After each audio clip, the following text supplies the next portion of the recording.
आखिर झारखंड जो पूरे देश में 60% से ज़्यादा कोयले की सप्लाई करता है और इससे पूरा देश में रोशनी एक तरह से फैलता है। कोयले का भंडार है और जितने भी देश भर में कोयले आधारित बिजली प्लांट है उसमें 60% से ज़्यादा झारखंड की हिस्सेदारी है। लेकिन आज 22 साल बाद भी बिजली के क्षेत्र में झारखंड कहाँ खड़ा है। कि अभी पीक आवर में आपको 3000 मेगावाट के आसपास में बिजली की जरूरत पड़ जा रही है।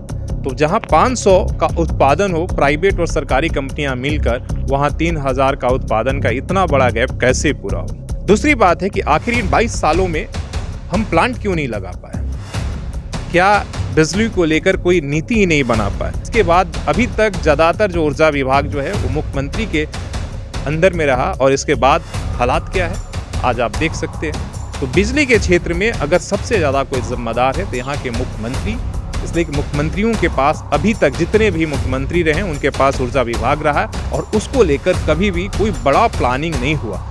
आप लोगों से, आम लोगों से रेवेन्यू वसूलना तो चाहते हैं लेकिन सुविधाएं कहाँ दें।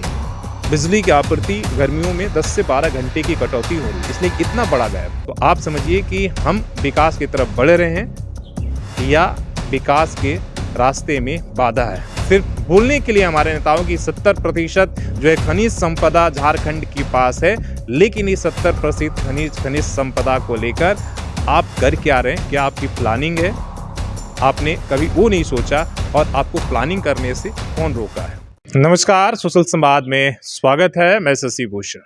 बिजली को लेकर पूरे देश में ही एक तरीके से जो है संकट चल रहा है। झारखंड में बिजली को लेकर भी यहाँ पर जैसे जैसे गर्मी का तापमान 43-44 के आसपास में पहुँच रहा, उस तरह से कटौती भी बढ़ती जा रही।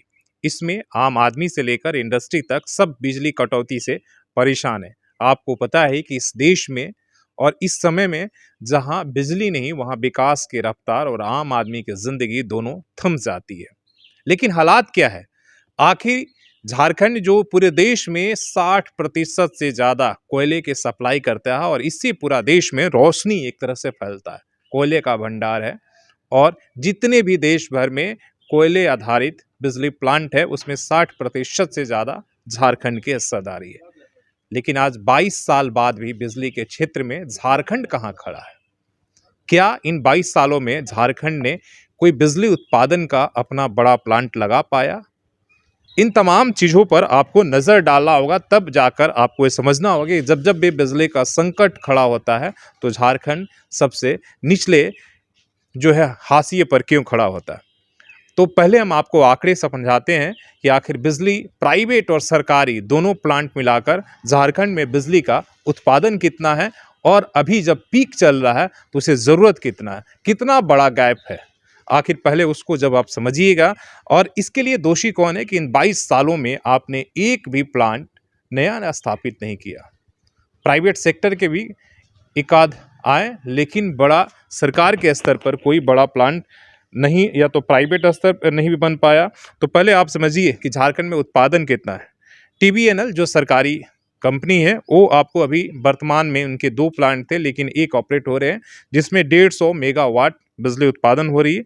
इनलैंड पावर करके 150 मेगावाट, आधुनिक पावर जो प्राइवेट कंपनी है 180 से 90 मेगावाट आपको बिजली दे रही है। सेकेंडरी हाइड्रल प्लांट है 105 मेगावाट बिजली मिल रही वहाँ से। कुल मिलाकर 450 मेगावाट से 500 मेगावाट का उत्पादन हो रहा है जिसमें प्राइवेट कंपनियां हैं TBNL को छोड़कर। बाकी जो बिजली, जबकि अभी पीक आवर में आपको 3000 मेगावाट के आसपास में बिजली की जरूरत पड़ जा रही है।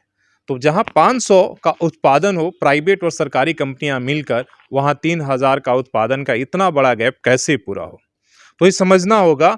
और इसको लेकर जब आपने देखा कि 2 दिनों से जब इतनी ज़्यादा आपूर्ति और मांग के बीच में जो ये बढ़ा, तो सरकार जो है इमरजेंसी में आज जाकर एक्सचेंज से बिजली खरीद रही है और वो भी उस इतनी महंगी रेट होती है जिसका 18 रुपये से जो है 19 रुपये प्रति यूनिट, जबकि सप्लाई आपको 5.5 से 6 रुपये प्रति यूनिट के दर से जो सप्लाई हो रही है। तो एक तरफ तो राजस्व का लॉस हो रहा है इसलिए कि प्लानिंग नहीं है। अगर आप प्लानिंग करके पहले से बता देते हैं तो आपको बिजली इतनी महंगी नहीं खरीदनी पड़ती। ये हुई तत्कालिक। दूसरी बात है कि आखिर इन 22 सालों में हम प्लांट क्यों नहीं लगा पाए। क्या बिजली को लेकर कोई नीति ही नहीं बना पाए। दूसरी बात ये बता रहे हैं कि झारखंड में अभी तक ऊर्जा को लेकर कोई भी, अभी ज्यादातर जितने भी मुख्यमंत्री रहे उन्होंने अपने पास इस डिपार्टमेंट को रखा। कोई अलग से मंत्री नहीं रहा, एक या दो छोड़कर जो है पहले सरकार में। इसके बाद अभी तक ज्यादातर जो ऊर्जा विभाग जो है वो मुख्यमंत्री के अंदर में रहा। और इसके बाद हालात क्या है आज आप देख सकते हैं कि आपने कोई नया प्लांट दिया नहीं। जो प्लांट चल भी रहे थे उन्हें आपने दूसरे, जिसे एनटीपीसी को दिया गया, वो भी कब चालू होगा पता नहीं। तो बिजली के क्षेत्र में अगर सबसे ज्यादा कोई जिम्मेदार है तो यहाँ के मुख्यमंत्री, इसलिए कि मुख्यमंत्रियों के पास अभी तक जितने भी मुख्यमंत्री रहे उनके पास ऊर्जा विभाग रहा है और उसको लेकर कभी भी कोई बड़ा प्लानिंग नहीं हुआ। आप दूसरे राज्यों को कोयला बेचते रहे, देते रहे, लेकिन खुद के लिए कोई प्लांट आपने नहीं लगाया। जो प्लांट प्राइवेट लगे भी, जैसे टाटा पावर तमाम, जो उन लोगों ने अपनी इंडस्ट्री अपने ज़रूरतों के लिए लगाया, या जो अडानी भी लग रहा है तो वो भी ज़्यादातर बिजली आपको बांग्लादेश और तमाम दूसरी जगहों पर वो बेचेंगे, आपको बहुत कम उसमें से ये मिलेगा। तो ये आप समझ लीजिए कि झारखंड में किस तरीके से बुनियादी स्तर पर हमारी प्लानिंग रही है, और इसी का नतीजा है कि पूरी तरीके से हम ये बोल सकते हैं कि नेताओं की अदूरदर्शिता की वजह से आज ये हाल है। और ये बिजली ही नहीं, बाकी सेक्टर का भी यही हाल है। आप लोगों से, आम लोगों से रेवेन्यू वसूलना तो चाहते हैं, लेकिन सुविधाएं कहाँ देंगे। बिजली की आपूर्ति गर्मियों में 10 से 12 घंटे की कटौती हो रही है, इसलिए इतना बड़ा गैप है। जहां पर हम जिस ग्रिड के पास है, सप्लाई 107-8 यूनिट इन्हें मिल रहा, आपूर्ति जो किया जा रहा है, जब इन्हें जो कि खर्चा जो है वो सीधे जो है बढ़कर 200 के आसपास में पहुंच गया। तो इतना बड़ा जब गैप रहेगा तो बताइए कि लोगों की किस तरीके से आपूर्ति है। और आप समझिए कि जब इस समय में अगर किसी भी राज्य या कोई भी अगर देश में अगर बिजली नहीं होती है तो जितने प्लांट है, जितने इंडस्ट्री है, तमाम जितनी चीजें हैं, हर सेक्टर आज बिजली पर आधारित है। कोई भी सेक्टर हो, आप बिजली के बिना कल्पना ही नहीं कर सकते हैं किसी राज्य या किसी आम जनजीवन की विकास की। तो आप समझिए कि हम विकास की तरफ बढ़ रहे हैं या विकास के रास्ते में बाधा है। सिर्फ बोलने के लिए हमारे नेताओं की 70% जो है खनिज संपदा झारखंड के पास है, लेकिन ये 70% खनिज संपदा को लेकर आप कर क्या रहे हैं, क्या आपकी प्लानिंग है, आपने कभी वो नहीं सोचा। और आपको प्लानिंग करने से कौन रोका है। तो आप इस आंकड़ों से समझ सकते हैं कि झारखंड में आज बिजली की स्थिति क्या है, और इसी तरीके से आम जनजीवन परेशान होता रहेगा। ये केवल गर्मी के सवाल नहीं है, आपके विकास का। इसलिए कोई भी इंडस्ट्री जहां पर बिजली आप नहीं दे पाते हैं वो यहाँ पर स्थापित नहीं, चाहे इसके लिए आप कितना भी झारखंड इन्वेस्टमेंट मीट करा लीजिए, लंदन, अमेरिका और कहीं भी, लेकिन कुछ नहीं होने वाला।